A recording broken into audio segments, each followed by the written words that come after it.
Lindsay Steinride and Tori Gilson coming our way in the final QF of this round. The first replay of Mickelson's opening ride, 2 steps there, readjusts back to the tail, a little foamy wave there, but gets a nice stretch 5, pedals back up for the second nose ride there. Really nice section there that cleaned up as she went through to the inside, and a nice statement re-entry there, banging it hard off the tail with the foam ball to the replay of Soleil's opening ride. It's a much bigger wave, 4 steps to the nose, really good opening hang 5, a little bit wide on the shoulder here, but using that drop knee cut back to set herself up into the deeper section, and a really good technical bit of surfing to get very high and allow a double hang 10. That second hang 10 is going to really impress the judges, and another sweeping roundhouse cutback. So Soleil S.Errico, the Californian, getting off to a really strong start here. Alright, here goes Caitlin Mickelson having a look at what will be her third wave. She's only looking to get rid of a 1. She's pretty much done that already, but not by any significant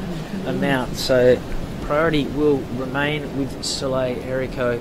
To replace her 2.33, it's a nice big wave, 4 steps to the nose, really good, nice long solid hang 5. She's going to readjust that back foot right there for the roundhouse cutback using the drop knee, rebounds off the foam. Another wall setting up here. You'll see the stall slowing down to try to get high in the wave to allow an opportunity to get back on the nose. Went for the 5, didn't quite make it, but really good strong opening stuff. Well perched on the nose, so that will be her backup, but you would imagine in 16.5 minutes time this one will be long gone. Talk us through the replay. So really good footwork and a solid 5 there, and then watch how she readjusts the back foot over the deck pad and uses a little bit of the drop knee, rebounds off that section. Now at this stage in the ride she's looking to slow things down to stay in the pocket so she can set up for another nose ride, and there's the setup, but the wave getting a little bit fat, she nose dives, but it's going to replace her low 2.33. Going to go for this wave here. It looks like it's got a nice high line. Is she going to go straight to the nose? Will it be 4 steps or 2? It's 4 steps. There's a nice solid 5.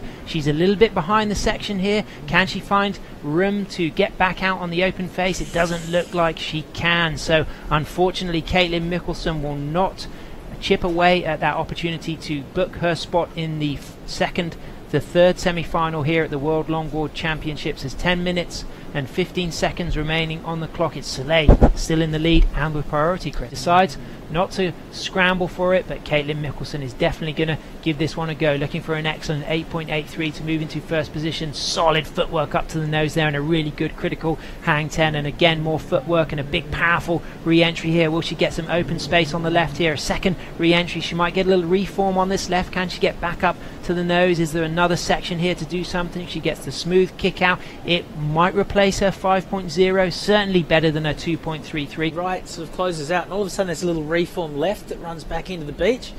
Really like that 10 there, Chris. Solid surfing there. The wave didn't really run away down the right, but good reaction, reading the wave, doing as much as possible. 2 solid, powerful tail turns there. A good 5, a good 10, and getting a little bit of action on the inside before a smooth kick out.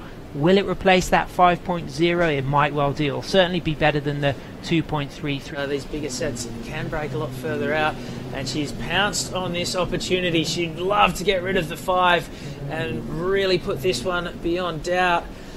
Knows where to put that foot every time. I love the way she always finds that deck pad in her cutbacks. Really good 4 steps up to the nose, opening 5, pedals back, readjusts the back foot, swings it back. Do you think that's going to replace that 5.0? Caitlin Mickelson drops in a 4.8, so she doesn't change her requirement. She's still looking for that 8.84.